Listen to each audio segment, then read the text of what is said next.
going back to this is I think that we didn't have the words really to say depression or or anxiety or anything.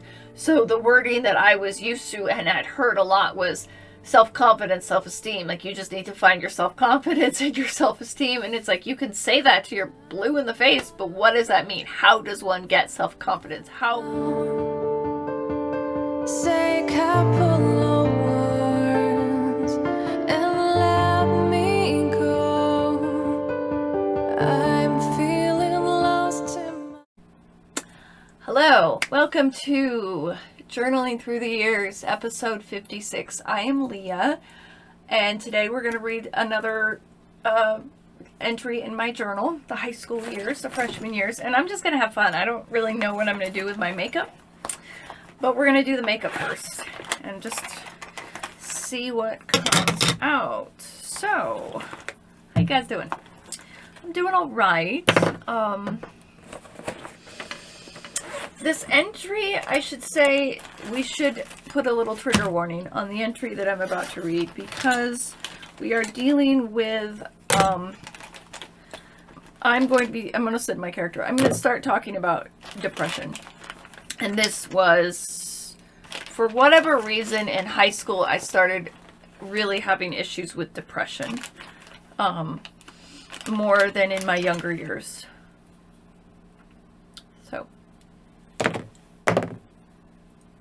So yeah. So that's a big thing you should know. That's coming.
Okay, I think that's it.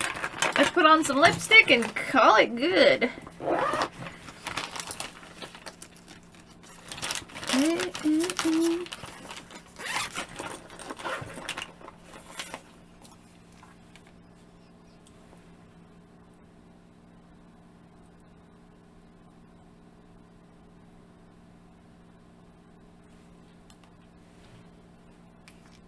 Nice.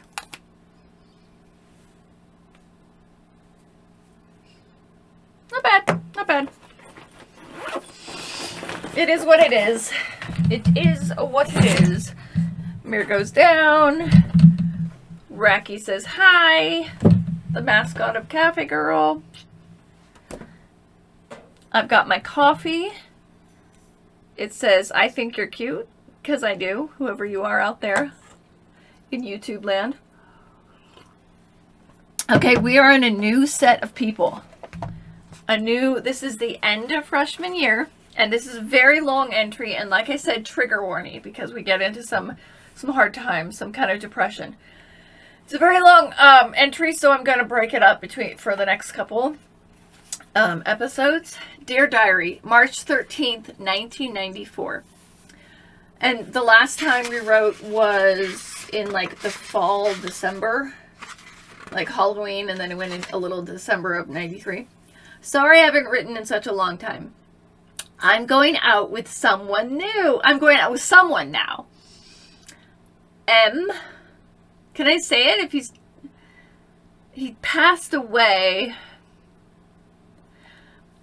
I'm still not going to say his name, so I'm going to call it first boyfriend. He's sweet, and I like him a lot, and I don't want to lose him for a great while. He passed away, so that's... But he died... I mean, obviously he didn't die when we were in high school. He died when he was 39 back in 2016, so I didn't lose him for quite a while. And I didn't technically lose him because you don't really own a person. But anyways, I didn't know that at 14. I think I'm 15 now. Almost 15? No, almost 16 actually. I'm having trouble with my sexuality. Not like whether I'm a lesbian or not, but where I should know, how I should know, when I should know. I guess what I'm writing no, N-O, but I think I meant K-N-O-W for some reason. But where I should know, how I should know, when I should know, and defining every sex. So, just trying to figure out how to say no, maybe, or how far I want to go if I want to lose my virginity, and all that thing. My self-confidence, here we go, trigger warning. My self-confidence and self-esteem are low again. It's like the Titanic sinking deeper and deeper down until it hits bottom. So this is, I feel like in high school, I think I've talked about it before, whenever, in some of the earlier entries I was talking about the sophomore year, the major breakup that led to my first suicidal breakdown. So this is, in high school, I think I had a lot more of the bipolar depression than the mania. And that's a lot of why I feel like I have more bipolar 2 than bipolar 1. I'm diagnosed as 1 because 1 has more of those highs and lows that are extreme. And I never really feel like I went to such extremities on either side, except that I did feel like I sunk low more than high, went high. And 2, bipolar 2 is more, there's more lower depression. And this was when I first started having a lot of like hot lows in high school is when it really started having the depressive breaks. Also remember, I was in a traumatic place. But the PTSD only really came out recently. So it's sad. Here I'm a 15-year-old girl with a boyfriend, good friends, a good place to live, and I'm depressed. But I don't want to hit bottom except without help. I drag myself through every day trying to look happy with self-confidence and self-esteem, but it gets hard because everything seems to bother me these days. Now, what I really think is interesting is that I'm using the word self-esteem and self-confidence and not depression. And I think because that was the word for it, I do believe in self-confidence and self-esteem, and that it's something that you develop or that you have by surrounding yourself with positive people as a child, being raised, you develop a strong sense of self, and I think I was struggling with that. But I also think in the 90s, and earlier than that, the 90s was kind of this bridge in a lot of things, but one of them was the wordings that we used for someone depressed. We didn't really talk about mental illness or depression or anything as vocally as we do today. And there's good things. There's a lot of good that comes from that. The stigma is reduced, but there is still some bad when it comes to a person's ability to say, oh, you're causing me anxiety, and so it's a kind of a get out of jail free card. I'm just not going to follow through on my obligation because it's making me anxious. That kind of, in my opinion, detracts from the cause and from people that are really suffering. It's like they use it as an out or as an excuse, and it's not really an excuse, because I've been in a place where I've had to go and just do things and then had major mental breakdowns until I couldn't, and I never had the option to just walk away. So anyways, but going back to this is I think that we didn't have the words really to say depression or any kind or anxiety or anything. So the wording that I was used to and had heard a lot was self-confidence, self-esteem. Like, you just need to find your self-confidence and your self-esteem. And it's like, you can say that to your blue in the face, but what does that mean? How does one get self-confidence? How, here's a question. How do you help someone develop their self-confidence? How does a person develop their own self-confidence? It takes time. It's not just something, make yourself feel better. And I think a lot of that was what was being told to me in the 90s. That sort of pull yourself up the bootstraps, just use the word self-confidence, whatever. Wasn't as talked about. And also that was a lot of my upbringing was pull yourself up by your own bootstraps mentality. I have just been diagnosed with attention deficit disorder, ADD, which means I have a short attention span. Wrong. I was misdiagnosed as ADD. I have always had bipolar. But those two can often be diagnosed together, but they also can look very similar. But a person with bipolar, when they're manic, they can look like they're all over the place and not able to focus, but they can also focus. I don't have that much. I've never had a problem with focus. So it just looked like ADD, and ADD was relatively new in the early 90s. I was kind of the guinea pig, and it was also, they differentiated between ADHD and ADD, and they said that more women had ADD, more girls had ADD, because they were not as hyperactive as boys. So they differentiated. It's the same thing. And that's just, I think it depends on the girl. Because maybe a girl, going back to self-confidence, is a girl with ADHD because she's in a home where she can be free and flexible and run and excited and express herself. Or maybe there's a boy who's in a home where he can't express himself, but and so his is more ADD, more like less hyperactive, more quiet because he's afraid to speak up. Okay. I'm taking pills to make me pay more attention and to basically cure it, but my doctor told me that the medicine makes your emotions double. Great. I was taking Ritalin, and Ritalin is like legal meth. Methamphetamine is what it's called, or methamphetamine. And a person with ADD and ADHD, I now know, I've got a lot of friends that have it, and they can take an Adderall and they don't get addicted. They don't even... they just take it and that's all they need. But a person that doesn't have it has a propensity to become addicted because they could just take more and more. So that was me. And then also this doctor, he was an older man. He was my dad's friend, and I just didn't really have any connection to him. I would go and I would just sit there for like an hour, 45 minutes, whatever, and not have much to say. And sometimes he would tell me about my trains, but it wasn't anyone that I could really talk to and all that. But yes, he said that he makes your emotions double. I think that I was just dealing with depression and eventually the bipolar. Anyways, I need a counselor to help me out of this problem. That's what I have been thinking all these days, that I've been so down. But I came to this one conclusion. I miss D. We were talking about this guy from last time that we were sort of flirting. He was a senior. I was a freshman. Then he got a girlfriend. And then I said, be there for me and whatever. We were so close that I love him. But I am not at all interested in him as a boyfriend. When we were friends, we were buds, pals, and we were so very close. He was like my friend, my father, my hero. Now, you notice that, first of all, this guy is only like 3 years older than me, so not a father figure. But I was always looking for, this is very love relationship addict, even as a little girl, and I was always looking for that, like, older mentor, father kind of figure from anyone.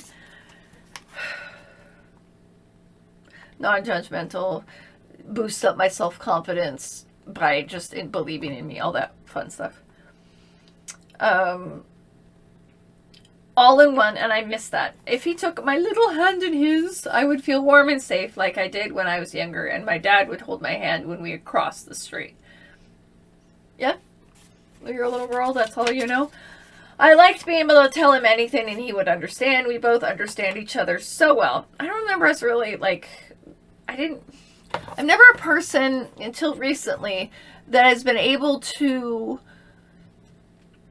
just start talking. Like, I've never felt comfortable or safe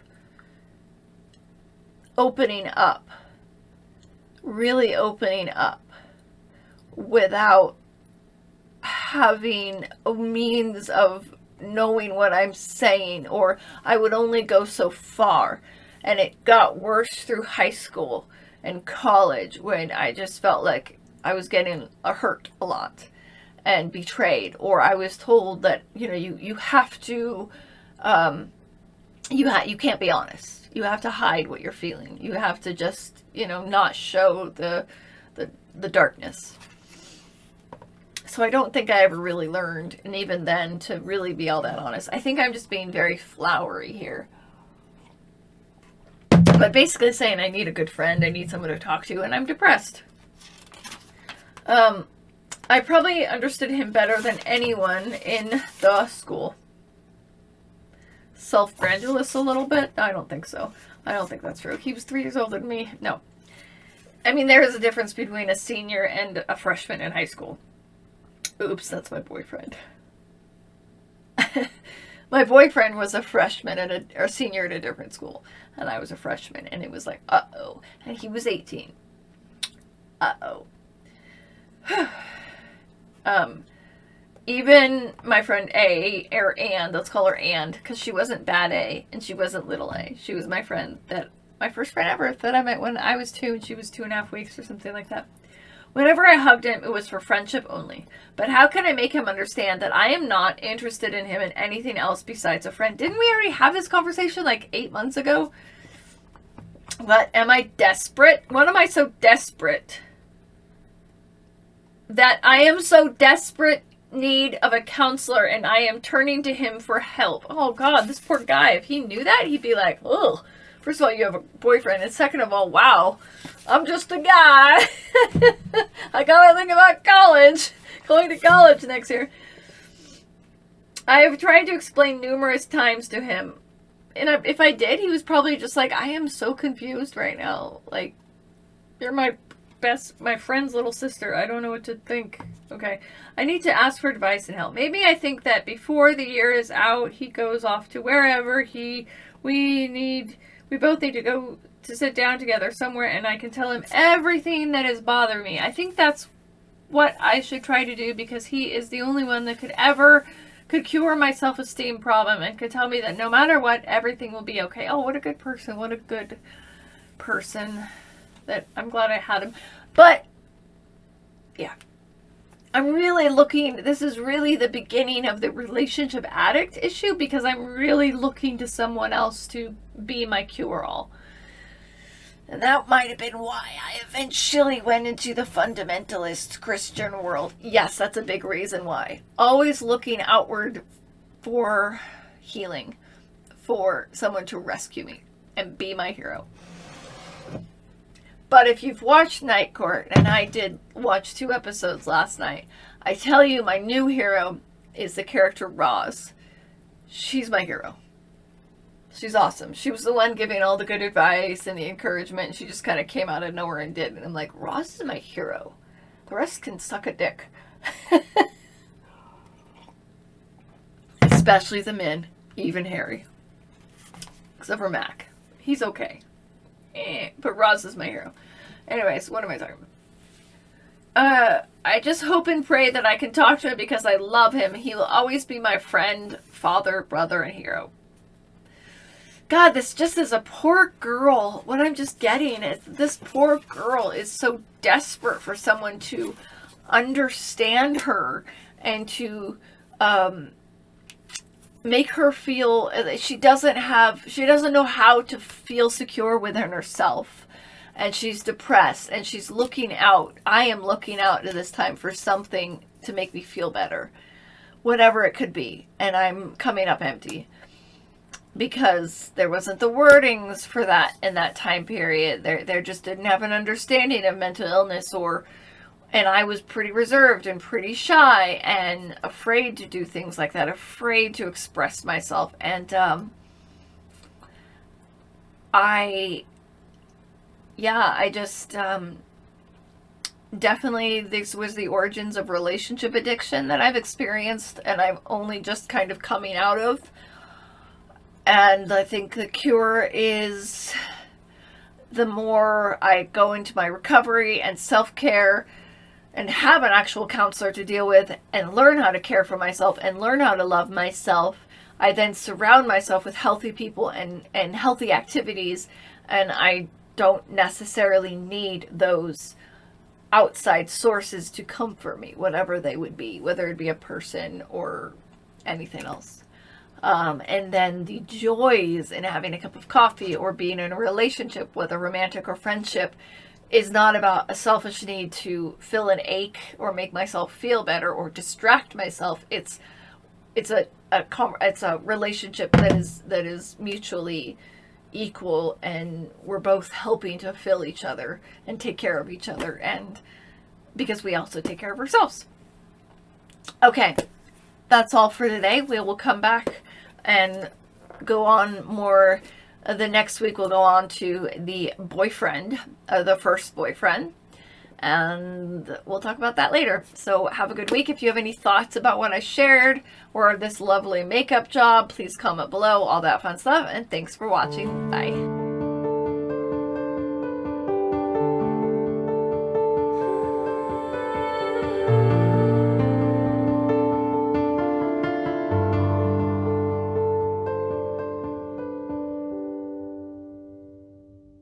I'm gonna walk away right now. Say a couple of words and let me go.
I'm